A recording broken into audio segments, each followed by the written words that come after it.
Let's see. Perfect, getting fine. Good morning to everyone. I will be use my modest English, so if it is just a way to please all of you, and especially the international guests. So I'm teaching tourism marketing, destination management, digital marketing services, and retail marketing at the University of Sapienza. And I'm very happy to share with you some of my small knowledge of this quite overlooked topic that is bringing together retail with tourism. So we are now discussing a little bit about travel retail, and I will be talking about this kind of shop experience management in a specific travel retail setting, which is the airport. So as you probably know, and as you probably realize as being consumers, airports during the last few years has dramatically changed the way they are. From being simple, no places, as the most part of sociologists usually say to us, they are going to be changing and shifting toward a kind of experience paradigm. And how we can see this and why this is happening is because the most part of the time, airports around the world are more and more depending on, private resources. So they are less public managed. And as being business, they need to run in a business manner. And further than this, at the top of this, they were forced over time to rationalize the costs, because over time, the regulation and low airline companies occurred and appear over the market, forcing airports to rationalize the cost to get their competitive advantage. And this was forcing them to find out new ways to get profits and profitability in the business. And this was the way mostly they were forced to approach non-aviation activities. And at the top of this, we as consumers, we are even more demanding when traveling. We are not just passing through the airport. We are being there, waiting, sometimes a long time, and we do want to get value from being there. We are not just passing through the airport, okay?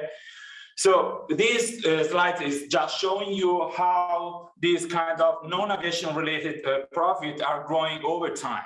And among these, a huge part of this business is coming from the retail concession that airports give to retailers that are selling their products and services within the airport to passengers.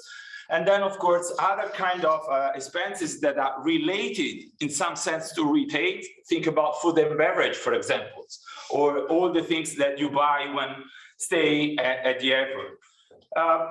Because of this, people, of course, when working in the airport, was in a need to get knowledge about this kind of shopping behavior at airports. So they were becoming over time a kind of shopping mall or something like that. If you think about big airport, this is quite evident. So the airports started to run marketing activities to look after shopper behavior at airports, to study expectations, desires, needs, behaviors, how much satisfied they are with their staying at the airport, how much they do spend when staying at the airports.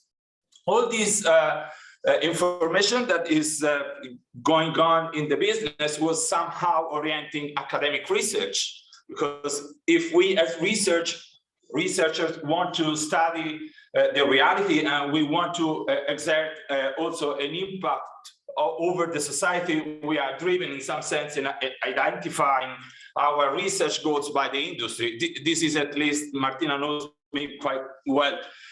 This is at least how I tend to drive my research, by listening to the industry and then, of course, using it to get published, trying to bridge the gap between the theory and the practice.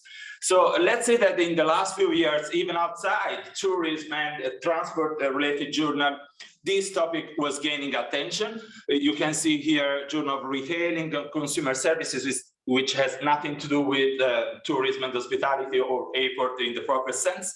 And they were starting to approach the role of demographics for people making shopping at the airport. And when we deal with this specific theory, there are specific theory that are driving shopper behavior at airports. We know from quite pioneers, researchers that we as consumers tend to shop the most in the boarding area, because based on this travel stress curve, we are getting stressed by approaching the idea of flighting to get on time at the airport. So we are in a rush when we enter the airport to the point in where we make our check-in, and then we pass through the security checks. And then we start to, I will lose my flight, so let's have some shopping. And if you notice this, in the last few years, the most part of the retail activities were located in the boarding area, moving from the outside the part to the boarding area. What we know is that the most part of buying at the airport is driven by inputs and behavior. So this is not new for people working in retailing. The most part of the time, especially in grocery, we make inputs behavior. So we go to make shopping and we buy something that we were not planning. And we know this by research. I was personally conduct some research in some airports. You can see some statistics from the airport Olbia, Costa Smeralda in Sardinia. And accordingly to what other researchers in other countries, in other airports found, we found that even in there, the most part of buying is made by inputs behavior, which give rise to the relevance of servicescape. On how the servicescape is somehow stimulating and eliciting us to make inputs in behavior in terms of shopping.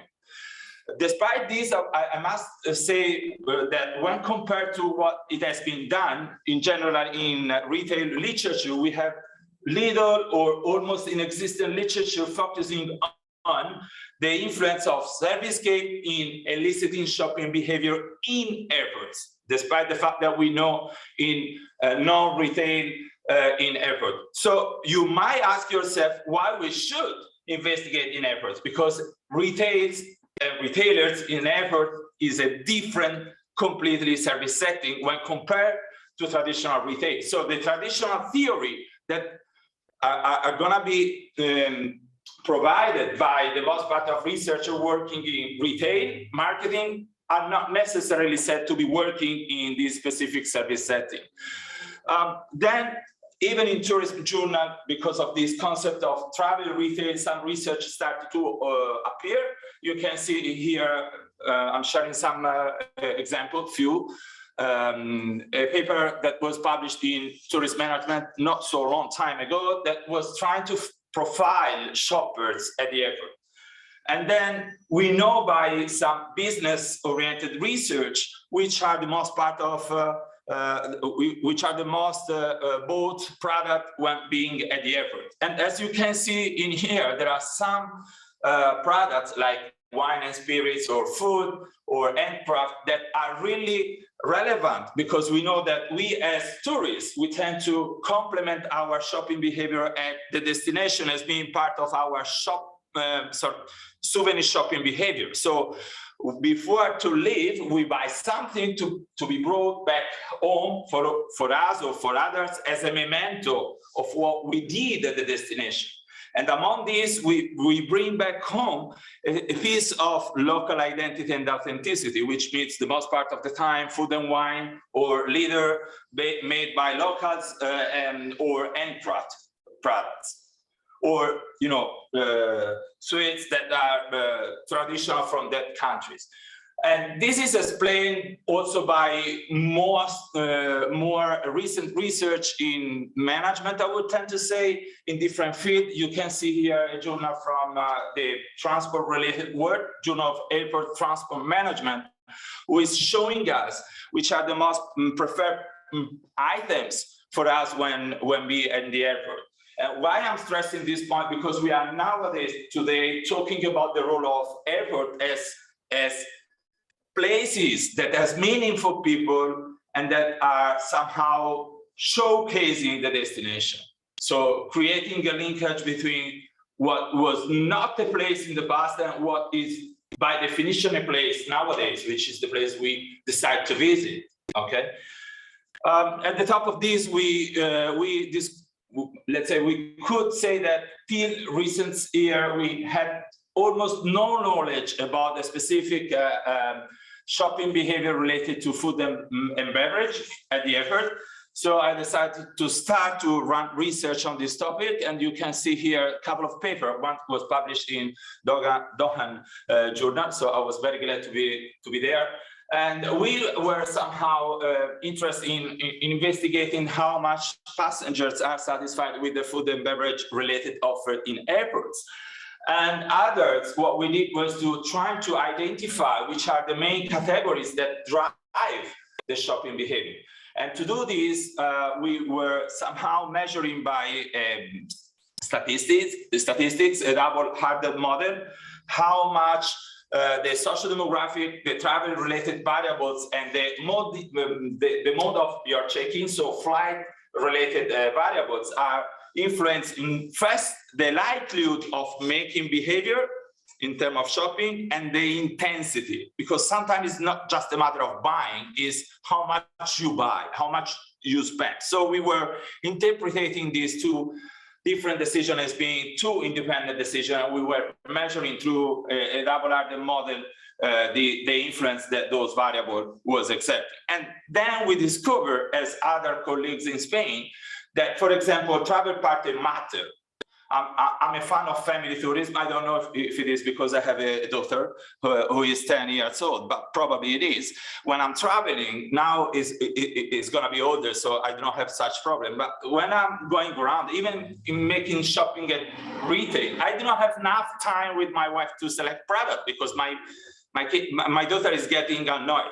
So she's doing like, Daddy, could we go, please? And you cannot do anything else but exit the shop. So even if you would like to spend, you cannot. And this is explaining why the most part of the time, even when we were interviewing people at the airport, people traveling with family, especially with kids, didn't buy anything, even if they would, okay?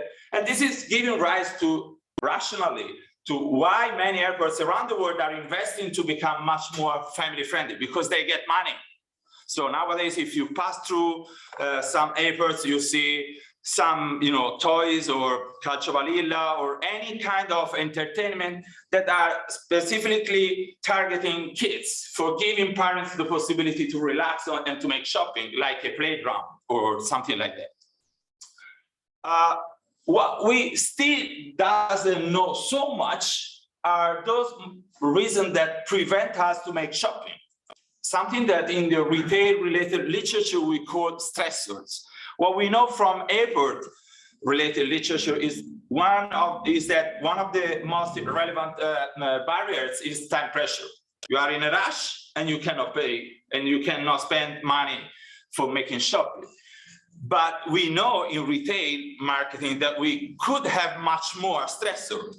What we still need to do is to bridge the gap, to see if the general theory in retail marketing is still working or not in retail at airports, which is something that I'm currently doing with a couple of colleagues in Italy from other universities. So we are trying to figure out if the general theory about stressors in retail can still be considered valid in retail at airports, which is not such obvious, okay?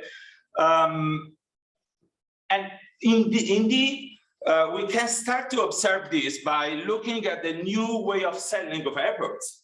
So I don't know how many of you are familiar with this. These are new sales way of selling that are adopted, for example, by the Copenhagen airports. So you can simply buy over the flight and then pick up your product at the gate.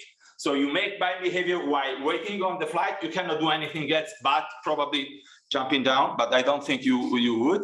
So you spend your time to make buying behavior that you could not make at the airport, and then you pick up the product.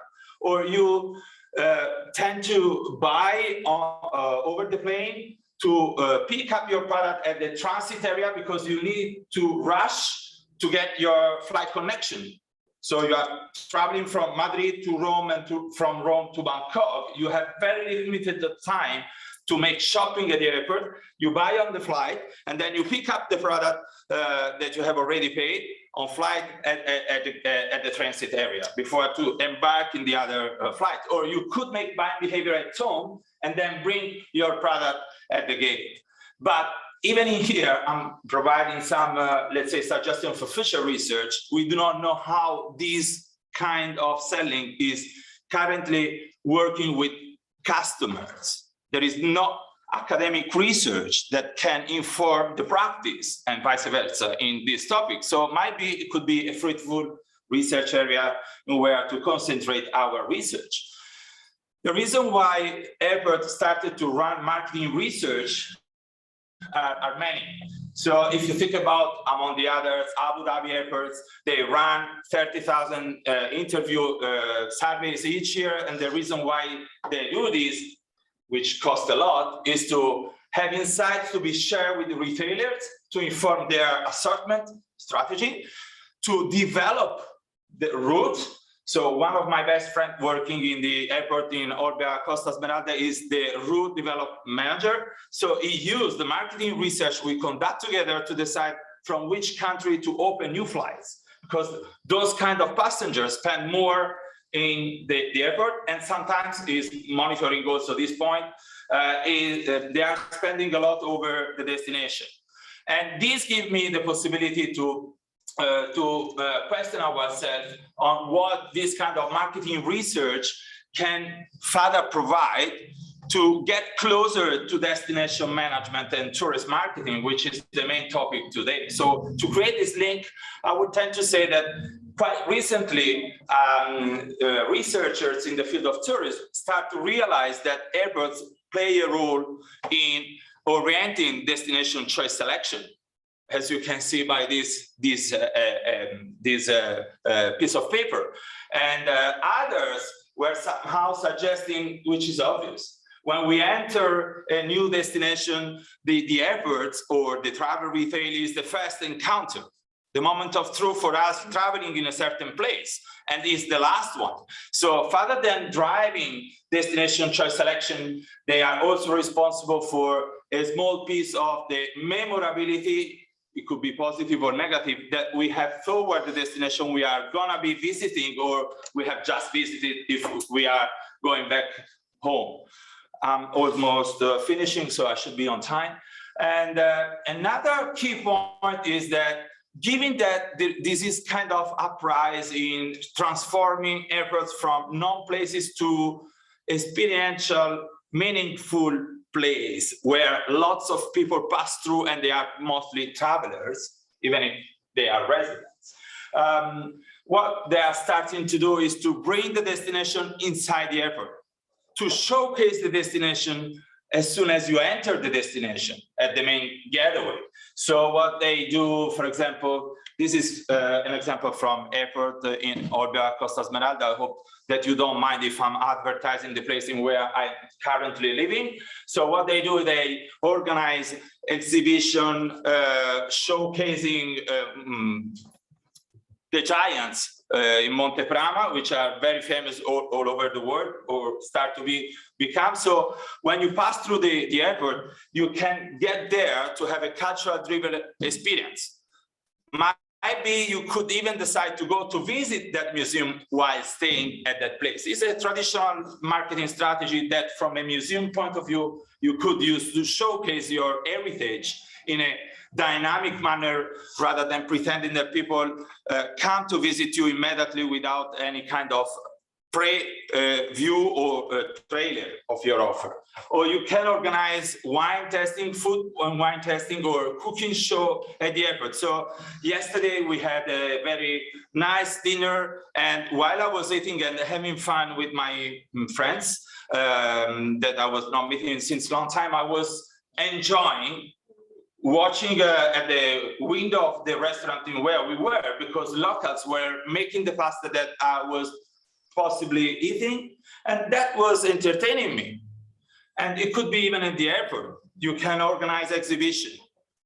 So it becomes a kind of boxing where different experiences can be shown to others. And this could be done. I'm a fan of Technologies 4.0. I'm currently editing a book on Technology 4.0 and metaverse. So I'm currently working with some businesses to bring virtual reality and augmented reality and robotics in airports to straight shot this kind of visit, at least virtually, at the very first moment of the arrival. As a way to transform further airports in place that has value in terms of getting possible experience to tourists, airports are changing the way they manage their servicescape. This is a nice paper from some research. I know the first author, Faizan Ali, and they got published in explaining the influence of servicescape on passengers' behavior. But what they did, and what is interesting to me, is that they were somehow interested in understanding the extent to which the servicescape, even from an architectural point of view, is able to promote the local identity and authenticity is going to be affecting, in some sense, the passenger satisfaction. And they found that this is occurring. What still is missed, from my point of view, is how much this augmented servicescape by local touch is able also to elicit shopping behavior in terms of likelihood and in terms of intensity of buying. Because we assume, especially when we adopt a kind of traveler perspective, that we buy to bring back a piece of the local identity of the place we were in. So the more the place in where I am is eliciting authenticity and local identity, the more I should be elicited or motivated in making behavior in terms of buying that is able to allow me to bring small pieces of identity back to the place in where I live. What we still miss, again, idea for future research direction, is if this kind of place identity, in the sense of place identity, regional identity, national identity, if possible, can stimulate impulse behavior, can have an influence on emotions. We know that authenticity can have an influence on emotion, positively and negatively, and this is in turn influencing our satisfaction. And then the likelihood and the intensity of spending behavior.